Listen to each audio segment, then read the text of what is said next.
visions. I've seen it in my manifestation. I'm sleeping this guy and gonna create the most viral knockout ever. We're sparring. That's what we need. We're sparring. Warm up. Some I know 8-year-olds. I got the 8-year-olds in there. If I find out anything, I'm gonna beat your ass, and I'm gonna beat Jaden on Love. On my mama, I'm gonna beat both y'all ass. Will it impact Tank's legacy if Jake Paul were like to beat him or even like knock him out? Dude, Tank's a 3-division world champion, 4-time 3-division world champion. At the end of it, bro, you can't take anything away. Ladies and gentlemen, fasten your seatbelts, because the boxing world is about to witness fireworks. When Jake Paul publicly vowed to knock out Gervonta Davis in 3 rounds, the reaction was immediate, merciless, and explosive. In this script, we explore how Davis rubbed in response, the high stakes of the clash. World champion, I don't care if he's much smaller. I think Jake Paul has sort of plateaued as far as where his boxing is concerned. It's rather low level. Yeah. He's big, he's physical, he's strong, he can hit. So there is that risk. Davis, at lightweight, you're in a moment where it's too physical for you, you can clinch. Against the heavyweight, where you clinching? You ain't getting out of that corner just clinching anymore if you run out of space. You know what I mean? So it's interesting. But Davis, listen, there's a lot of talking points that I'm sure we'll get into when this gets closer to the fight. Davis can still punch at lightweight, can drop a heavyweight.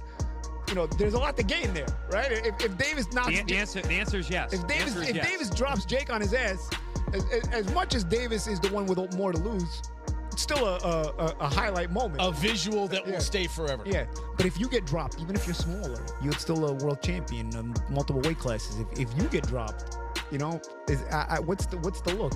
What's the... And what both fighters bring to the table. Jake Paul, the former YouTuber turned boxing provocateur, has never been one to shy away from bold claims.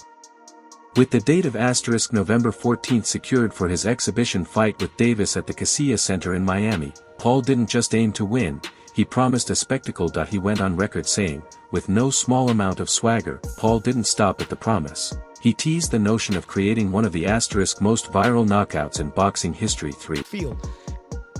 On the inside as boxers, me and, Chris Algieri, the champ, even you, Jimmy, you have fight experience. So we know that the risk is a big guy that big hits you, you're probably going down if you're a small guy, if he hits you clean. So we know the risk, but how does it look to the public eye who don't understand that? You know what I mean? The public, so there is a lot to lose though. There's a bit to gain. I wouldn't necessarily have an issue with this had Davis's career arc been one that benefited boxing. Davis was manufactured and put into a position where he's supposed to benefit boxing, and I don't think he has. I think he's hurt boxing. So by giving him this reward, that's my problem. Why? He leaned into his showmanship. Embracing the spectacle, the parameters of the fight itself are already stirring controversy. The bout is listed as an exhibition match, meaning it likely won't count on either fighter's official record. Sky Sports, 4, conditions are still being negotiated, heavier gloves, 12 ounces, a weight cap and limitations on rehydration have all... Bro, you can't be mad at somebody for doing what they feel is best for them. Will it impact Tank's legacy if Jake Paul were like to beat him or even like knock him out? Dude, Tank's a 3-division world champion, 4-time 3-division world champion. At the end of it, bro, you can't take anything away from him. Bro, you can't be mad at somebody for doing what they feel is best for them. It's the same way Roach feels Tank is the best option for him. Same way that Stevenson thinks Tank's the best option for him, or like all that stuff, right? At the end of it, bro, we just want to do what's best for ourselves, right? Facts. Right or wrong? Facts. Been proposed.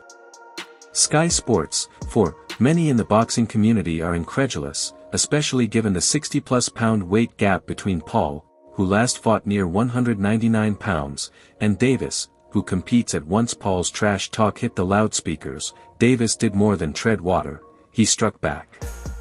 His reactions came both publicly on social media and in private messaging, showing he was rattled, motivated, and laser-focused. He underscored it with visuals, knockouts, dramatic training montages, and hints that he wasn't intimidated by Paul's size. BloodyElbow.com.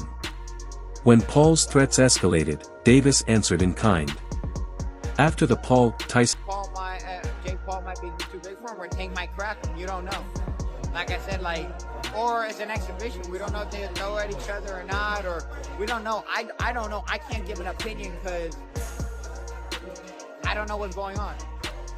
Do you think it impacts, like, will it impact Tank's legacy if Jake Paul were, like, to beat him or even, like, knock him out? Dude, Tank's a 3-division world champion, 4-time 3-division world champion. At the end of it, bro, you can't take anything away from him. In fight, Davis didn't hold back. He labeled Paul a bozo, mocking the hype and calling out his credibility.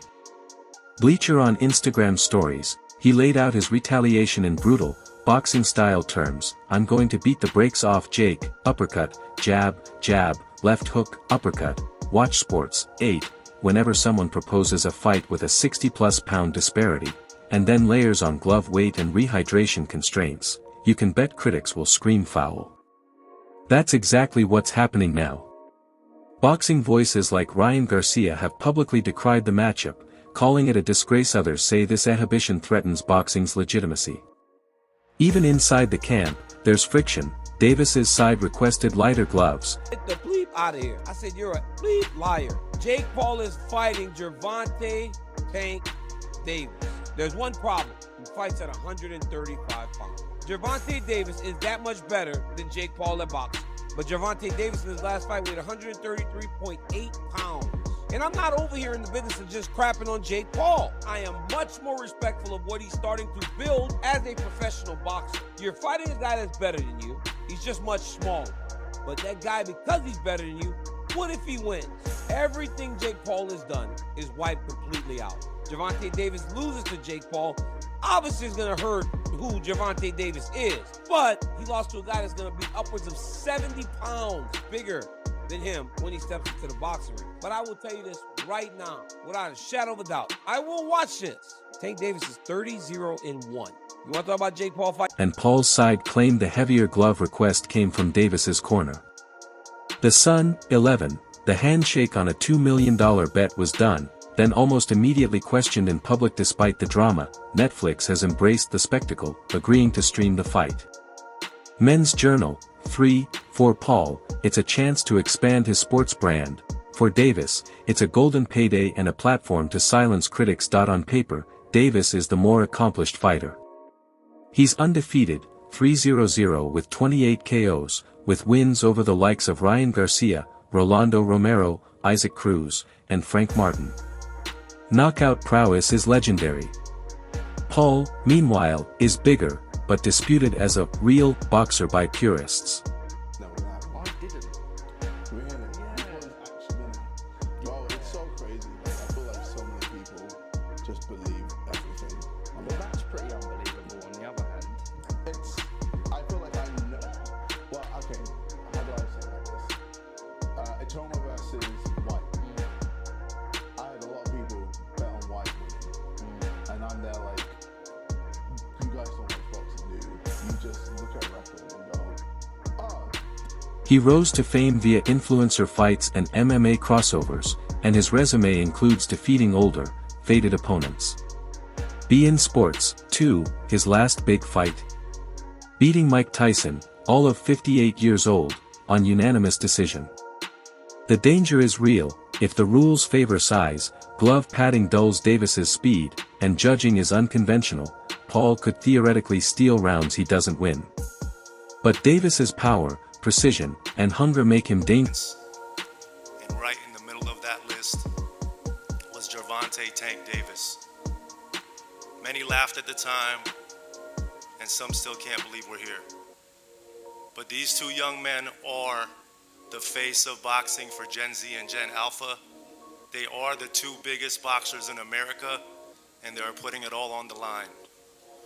One has the speed, the skill, the accuracy, and the one-punch knockout. In any environment, when someone dares to promise a knockout, you don't respond with calm. You erupt.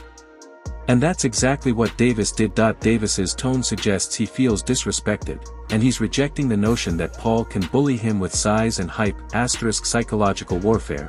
By calling Paul a bozo and laying out his punch combinations, Davis is reclaiming the narrative. He's letting Paul know he's seen the threats, and he's not intimidated. The tension. Wait, they want, man. They're talking about it, and whatever it is, it's going to be a definitive outcome. People can talk about pro, exhibition. We're going to make sure this is as real as it's real. Why was it, just out of curiosity, why is it not a professional bout and why is it an exhibition? Because I'm sure Jake would have taken the professional bout. Nothing's been communicated as yet in terms of what it is, right? Similar to, if you remember with Paul Tyson, when we announced it, we didn't have the weight, we didn't have the rules, particularly in terms of the number of rounds, the minutes, the gloves. It's going to be the same thing here. Gotcha. Can you just offer us any insight as to how these... Every statement becomes a headline, every press release, a viral clip. The fight may be exhibition, but the drama is real. If Davis's speed and power stay intact, he could overwhelm Paul early, landing shots before Paul can adapt to the lightweight lightning. A mid-round stoppage isn't out of the question. Pacing matters. If Paul survives early flurries, uses his size, clinches, and works behind a jab,